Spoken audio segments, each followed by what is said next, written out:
నిజమేనా? బీజేపీకి నాయకత్వ లోపం ఎట్లా ఉంది? దాన్ని అధిగమించడానికి ప్రయత్నం చేయలేదా బీజేపీ కర్ణాటకలో? ఇది కరెక్ట్ అన్న, నిజమే. నాయకత్వం లోపం అయితే కొట్టొచ్చినట్లు కనబడుతుంది అన్న అన్నట్టు. దీన్ని అధిగమించడానికి మరి వాళ్ళ ప్లాన్ ఏంటన్నది ప్రజలకు చెప్పాల్సింది. సరే, రేపు రిజల్ట్స్ వచ్చినాక అప్పుడు సీఎం ని ఎవరన్నది దాన్ని పక్కన పెడితే, ముందుగానే ప్రజలకి ఒక బలమైన నాయకుడు తీసుకుపోవాల్సి, అది వాళ్ళు ఎందుకు చేయలేకపోయారో మనకు అర్థం కాలేదు నాకు. ఎందుకంటే ఎప్పుడే కూడా ఎదుటి వ్యక్తి బలాన్ని మనం అంచనా వేయాలి. ఆ బలం తప్పంటే అక్కడ తక్కువ చేసినాం అనిపిస్తుంది కాంగ్రెస్ కి ధీటుగా. బలమైన నాయకుడిని ప్రజలకి తీసుకుపోవడంలో వీళ్ళు కొంచెం వెనుకంజ వేశారా లేకపోతే అయ్యారా అన్నది కూడా మనకు ఇంకా అర్థం కాలేదు. కానీ ఒకటి మాత్రం నిజం, అన్నగారు అన్నట్టు బలమైన నాయకత్వాన్ని ప్రజలకు తీసుకుపోవడంలో ఫెయిల్ అయిపోయారు. ఇంకొక పాయింట్ ఇక్కడ, ఈ ముస్లింస్ రిజర్వేషన్ కూడా అమిత్ షా గారు డిక్లేర్ చేసేసారు, తీసేసిన. అది ప్లస్ పాయింట్, మైనస్ పాయింట్ అయ్యే అవకాశం లేదు అక్కడ. కానీ ఈ పాయింట్ ని ఇంకా బలంగా తీసుకెళ్లలేదు. ఇగో అన్నగారు అన్నట్టు ఇదే కరెక్ట్.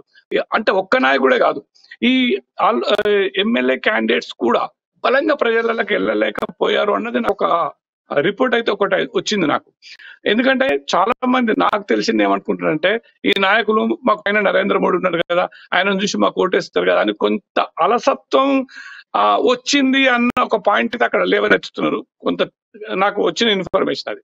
సో ఇవన్నీ ఇప్పుడు చెప్పండి. నేను పాయింట్ ఒకటి రేజినారు, 4% రిజర్వేషన్లను రద్దు చేయడం అనేది. అంటే కర్ణాటకలో కులము ప్లస్ మతము ఈ రెండు ఎన్నికలలో ఏమైనా ప్రభావాన్ని చూపనుకోవచ్చా? కాంగ్రెస్ పార్టీ నిషేధం అన్నది, కాంగ్రెస్ పార్టీ భజనల నిషేధం అన్నది, బీజేపీ 4% రిజర్వేషన్ రద్దు చేస్తామన్నది. అంటే ఇవి రెండు కూడా కులాల మీద ప్రభావం చూపించారు. ఎందుకంటే ఒక్కరిగలకు 2% రిజర్వేషన్ ఇస్తామన్నారు, ఎస్సీ ఎస్టీ బీసీలకు మరో 2% రిజర్వేషన్లు కలుపుతామని చెప్పారు. ఈ ప్రభావం ఏమైనా ఎన్నికలలో కనబడే అవకాశాలు?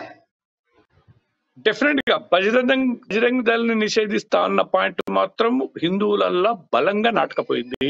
ఎందుకంటే ఇప్పుడు ఈ మూమెంట్ లో, ఈ పీరియడ్ లో ఈ మత ప్రాతిపదికన వాళ్ళ అరాచకాలు ఎక్కువైనాయని చెప్పేసి కామన్ మెన్ పీపుల్లలో బలంగా నాటకపోయింది. దాన్ని రక్షించేటోళ్ళు కేవలం భారతీయ జనతా పార్టీ అని చెప్పేసి ప్రజలలో నాటకపోయింది. కానీ వాళ్ళు మనోగతాన్ని విప్పి బయటకు చెప్పలేరు.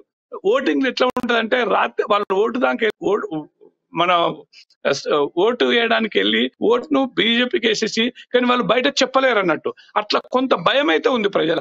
సో ఆ ఓటుతోనే నాకు వచ్చిన ఇన్ఫర్మేషన్ ఏంటంటే, ఈ రకమైన మూమెంట్ వచ్చింది కాబట్టి ప్రజలలో భారతీయ జనతా పార్టీ ఈజీగా సింగిల్ లార్జెస్ట్ పార్టీ కలుస్తుందేమో అని అనుకుంటాను. అది